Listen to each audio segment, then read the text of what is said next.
Amin. Puji Tuhan, silakan duduk saudara. Haleluya.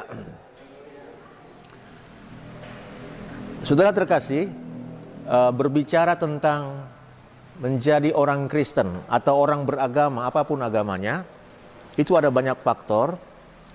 Faktor pertama adalah di mana dia lahir. Jadi yang lahir di keluarga Kristen, otomatis dia Kristen. Yang lahir di keluarga Muslim, begitu lahir dia Muslim. Yang lahir di keluarga Buddha, begitu lahir dia Buddha. Yang lahir di keluarga yang tidak beragama, dia lahir tidak beragama. Ada juga yang menjadi Kristen atau agama apapun, sekarang setelah dewasa dia punya pilihan sendiri. Apakah karena teman hidup, atau karena hasil hidayah dan lain sebagainya. Tetapi berbicara tentang menjadi orang Kristen yang menjadikan Yesus sebagai Tuhan dan Juru Selamatnya, itu lain kasusnya. Karena cukup banyak orang Kristen yang belum menjadikan Yesus sebagai Tuhannya. Mungkin dia beragama, mungkin dia pikir dia sudah menjadikan Tuhan Yesus sebagai Tuhan dan Juru Selamatnya, tapi tunggu dulu. Saudara terkasih, malam ini kita akan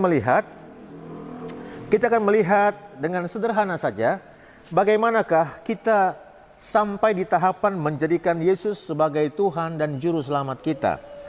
Coba sama-sama kita melihat di dalam beberapa ayat ya, mungkin hanya 3 pembacaan pada malam hari ini.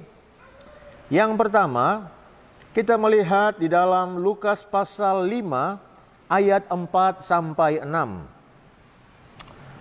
Lukas pasal 5 ya, saudara-saudara yang di rumah juga bisa membuka Alkitabnya.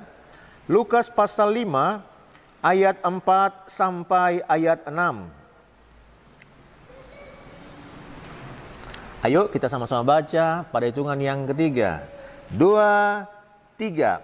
Setelah selesai berbicara, ia berkata kepada Simon, "Bertolaklah ke tempat yang dalam dan tebarkanlah jalamu untuk menangkap ikan."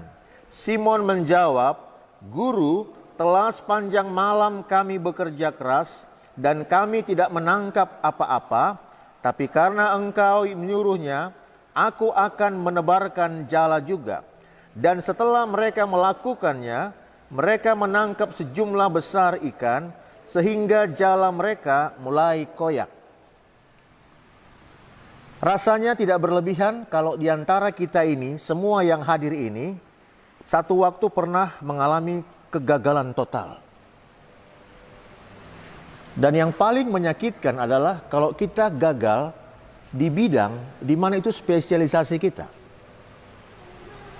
Contoh, sebagai seorang pendidik, dia gagal mendidik anaknya. Sebagai seorang ahli keuangan, dia punya keluarga yang hancur-hancuran dalam keuangan. Sebagai seorang rohaniwan, dia punya keluarga yang hancur-hancuran. Saya tidak malu saksikan ini. 3 hari lalu, semoga pimpinan tertinggi gereja kita mendengar ini, Bendahara GPDI Sumatera Barat menyatakan diri menjadi mualaf. Bendahara majelis daerah, dia menjadi mualaf dalam tahanan di penjara. Dia bilang dengan kesadaran sendiri bla bla bla bla bla, dia mulai memakai pakaian dengan agama yang baru, saudara. Bayangkan gereja yang besar sekali di Mentawai, jemaatnya habis. Satu kegagalan total. Kita membacanya, melihat tayangan videonya, sedih sekali, saudara. Kita semua pernah gagal. Dan kegagalan yang paling fatal adalah di bidang di mana itu spesialisasi kita. Di sini, Petrus adalah nelayan yang unggul. Tetapi ternyata kali itu dia gagal total. Bayangkan sepanjang malam yang sudah dipersiapkan, mereka tidak menangkap apa-apa. "Guru, telah sepanjang malam kami bekerja keras dan kami tidak menangkap apa-apa. Tetapi karena engkau menyuruhnya, aku akan menebarkan jala juga." Kalau Simon tidak menjadikan Yesus sebagai Tuhannya, dia pikir siapa kamu? Tahu apa tentang laut? Tahu apa tentang menangkap ikan? Ya, Yesus cuma bilang, Simon, bertolaklah ke tempat yang dalam, tebarkan jalamu untuk menangkap ikan. Simon menjawab, Guru, telah sepanjang malam kami bekerja keras dan kami tidak menangkap apa-apa, tapi karena engkau menyuruhnya, aku akan menebarkan jala juga. Dan setelah mereka melakukannya, mereka menangkap sejumlah besar ikan, sehingga jala mereka mulai koyak. Coba lihat saudara dalam ayatnya yang ke-7 dan 8. Lalu mereka memberi isyarat kepada teman-temannya di perahu yang lain, supaya mereka datang membantunya. Dan mereka itu datang, lalu mereka bersama-sama mengisi kedua perahu itu dengan ikan hingga hampir tenggelam. Ketika Simon Petrus melihat hal itu, ia pun tersungkur di depan Yesus dan berkata, Tuhan, pergilah daripadaku, karena aku ini seorang berdosa.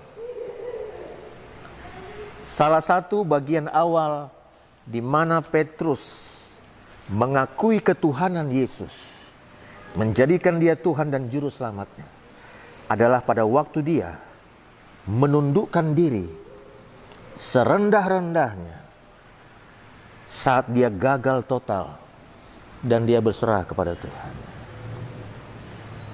Tadi baru kita tahu ada seorang anggota kepolisian yang katanya bunuh diri. Pastilah ada rasa gagal, rasa putus asa, penyakit nggak sembuh, keadaan tidak membaik. Kalau kita menjadikan Yesus sebagai Tuhan, harusnya kita datang sujud. Sama seperti Petrus, dia tersungkur di depan Yesus dan berkata, Tuhan, pergilah daripadaku. Ya. Yang kedua, masih dalam peristiwa yang mirip sama, tetapi dalam waktu yang berbeda ya. Di dalam kitab Yohanes 21 ayat 6. Kalau yang pertama tadi terjadi di awal pelayanan Yesus, maka yang ini terjadi di akhir pelayanan Yesus. Yohanes 21 ayat 5 dan 6. Kata Yesus kepada mereka, Hai anak-anak, adakah kamu mempunyai lauk pauk? Jawab mereka, tidak ada. Maka kata Yesus kepada mereka, tebarkanlah jalamu di sebelah kanan perahu, maka akan kamu peroleh. Lalu mereka menebarkannya, dan mereka tidak dapat menariknya lagi karena banyaknya ikan. Maka murid yang dikasih Yesus itu berkata kepada Petrus, itu Tuhan. Ketika Petrus mendengar bahwa itu adalah Tuhan, maka ia mengenakan pakaiannya, sebab ia tidak berpakaian, lalu terjun ke dalam danau. Ada bidang-bidang yang kita pikir, Tuhan, ini bagianku. Ini enggak bagianmu, Tuhan. Ini bagianku. Aku enggak bisa serahkan sama Tuhan. Ada yang enggak bisa serahkan masalah perjodohannya sama Tuhan. Ada yang enggak bisa menyerahkan masalah melepas dendam kepada seseorang, kepada Tuhan. Ada yang enggak bisa menyerahkan prinsip-prinsip dia tentang mengelola keuangan kepada Tuhan. Ada bidang-bidang di mana orang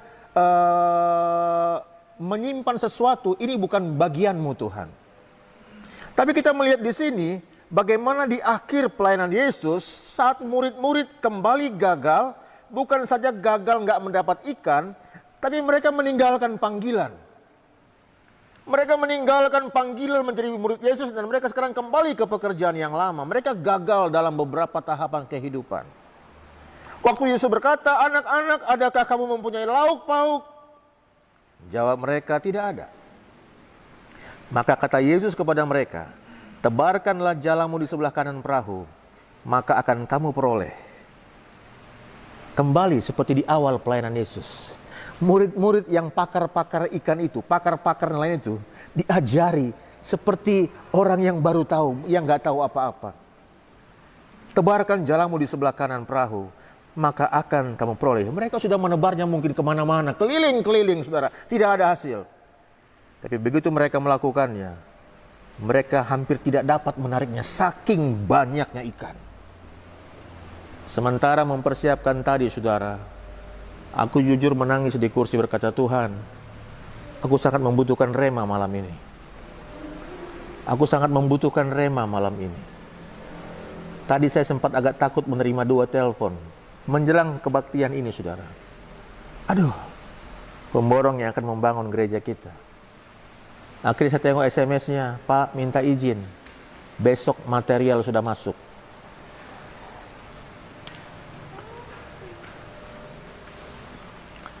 Besok material sudah masuk. Sementara kita belum kasih 1 rupiah pun. Untuk satu pekerjaan dengan nominal kurang lebih 900 sampai 1 M, saudara. Oh Tuhan, aku nggak berani bilang jangan. Saya nggak berani bilang jangan. Kenapa? Kalau memang Tuhan yang menyuruh orang itu.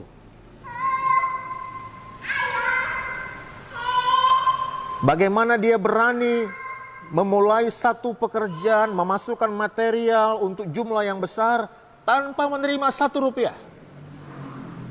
Makanya saya bilang tadi, Tuhan, aku perlu rema malam ini. Mungkin aku gagal mengumpulkan sesuatu, tapi aku menunggu rema Tuhan. Apa yang Tuhan suruh. Tebarkan jalamu di sebelah kanan perahu. Tempat yang sudah mungkin ratusan kali mereka tebar dan tidak ada apa-apa. Tapi ada saatnya kita memang tidak berbantah-bantah sama Tuhan dan kita taat saja. Mungkin malam ini ada yang gagal dalam hal asmara. Mungkin malam ini ada yang merasa tidak berdaya, ya, orang tua sakit. Ada yang merasa tidak tahu jalan keluar yang untuk mau dia kerjakan, saudara. Saatnya kita tersungkur di hadapan Tuhan. Tuhan, karena Engkau yang menyuruhnya. Satu lagi, saudara, dan kita akan akhiri di sini. Dalam kitab Kisah Rasul pasal 1, coba kita lihat satu contoh, ya, di mana menjadikan Yesus sebagai Tuhan itu butuh penyerahan total, ya. Kisah Rasul 1 ayatnya yang keempat sampai ayat 7. Pada suatu hari ketika ia makan bersama-sama dengan mereka, ia melarang mereka meninggalkan Yerusalem dan menyuruh mereka tinggal di situ menantikan janji Bapa. Yang demikian katanya, telah kamu dengar daripadaku, sebab Yohanes membaptis dengan air, tapi tidak lama lagi kamu akan dibaptis dengan Roh Kudus. Maka bertanyalah mereka yang berkumpul di situ, Tuhan, maukah Engkau pada masa ini memulihkan kerajaan bagi Israel? Jawabnya, Engkau tidak perlu mengetahui masa dan waktu yang ditetapkan Bapa sendiri menurut kuasanya. Bapak Ibu, kalau anak-anak Bapak meminta sesuatu, Bapak sering bilang, jangan nakku, itu nggak terlalu penting bagimu sekarang. Nanti ya, yang ini dulu. Kita sering mendikte anak kita untuk menentukan mana yang penting atau tidak penting. Kalau Bapak Ibu membeli mainan untuk anak-anak, di situ ada untuk usia berapa. Jadi kalau anak kita masih usia 3 tahun, jangan membeli mainan yang memang bukan untuk dia, nanti dihancurin, kira-kira begitu. Tapi bagaimana kalau Bapak Ibu yang diperlakukan seperti itu? Apa yang menurut kita sangat penting, Tuhan bilang itu nggak penting. Ini masalah berat Tuhan. Oh itu nggak masalah kata Tuhan. Aku tersinggung Tuhan. Oh enggak, itu kau salah. Pokoknya apa yang kita anggap penting, urgent, dan ini betul-betul beban berat, Tuhan bilang enggak. Nah, waktu itu murid-murid memikirkan hal itu, mereka bilang, Tuhan, maukah Engkau pada masa ini memulihkan kerajaan bagi Israel, ya? Sampai waktu itu Israel masih bentuk kerajaan, ada Raja Herodes. Walau Herodesnya itu seperti Davide Impera, saudara. Jadi ada Herodes di sini, ada banyak raja-raja kecil gitu ya. Mereka pingin supaya menjadi kerajaan mandiri, lepas dari Romawi. Maukah Engkau pada masa ini memulihkan kerajaan bagi Israel? Ini penting Tuhan. Ini kebutuhan kami Tuhan. Ini harga diri Tuhan. Ini nama baik Tuhan. Mereka merasa itu sesuatu yang sangat penting. Jawabnya, Engkau tidak perlu mengetahui masa dan waktu yang ditetapkan Bapa sendiri menurut kuasanya. Coba lihat saudara. Ayat ini ya, kalau kita ikut kalender Romawi, kita anggaplah Yesus lahir tahun 1 misalnya. Peristiwa ini berarti kira-kira tahun 33 Masehi. pertengahan kira-kira. Walau menurut para penafsir ada kesalahan hitung. Harusnya Yesus itu tahun 4 sebelum Masehi. Taruhlah ini tahun 33 Masehi. Murid-murid bilang, Tuhan, maukah engkau pada masa ini memulihkan kerajaan bagi Israel? Tahun 33 Masehi. Tahukah saudara? Israel baru memproklamirkan negara Zionis itu tahun 1948. Berarti pertanyaan ini baru terjawab 1915 tahun kemudian. Kalau saja Tuhan kasih tahu, hei murid-murid, nanti 1915 tahun lagi baru permintaanmu dipenuhi. Tuhan, maukah engkau pada masa ini memulihkan kerajaan bagi Israel? Jawabnya, kau tidak perlu mengetahui. Bukan saja Tuhan bilang ya atau tidak perlu kamu tahu, katanya saudara. Engkau tidak perlu mengetahui masa dan waktu yang ditetapkan Bapa sendiri menurut kuasanya. Tapi kamu akan menerima kuasa kalau Roh Kudus turun ke atas kamu. Artinya apa saudara? Dengan seluruh permintaan kita yang sangat mendesak pun, kalau kita menjadikan Dia sebagai Tuhan dan Raja, tidak semua harus jawabannya antara ya dan tidak. Ada saatnya jawaban Tuhan kamu nggak perlu tahu. Engkau tidak perlu mengetahui masa dan waktu. Jujur saudara, betapa banyak cita-cita kita untuk anak-anak kita, betapa banyak cita-cita kita untuk masa depan kita, dan kita pingin Tuhan tunjukkan semua nanti di sini lengkap Tuhan ya, tahun sekian, maunya kita begitu saudara. Tapi pada waktu Dia menjadi Tuhan dan Raja kita, ada jawaban yang berkata, engkau tidak perlu tahu masa dan waktunya, tapi kamu akan menjadi saksiku untuk kamu menerima kuasa Roh Kudus turun ke atas kamu. Mungkin kita semua lahir sebagai orang Kristen, tapi sudahkah kita menjadikan Yesus sebagai Tuhan dan Juru Selamat? Kalau masih banyak rahasia kita sama Tuhan, masih banyak hal-hal yang kita sembunyikan dari Tuhan, yang kita bilang, Tuhan ini bukan bagianmu, ini bagianku, aku yang kendalikan. Sesungguhnya Tuhan cuma Tuhan sampingan bagi kita. Mari saudara, kita dengarkan kebenaran firman Tuhan ini, dan Tuhan tolong kita semua.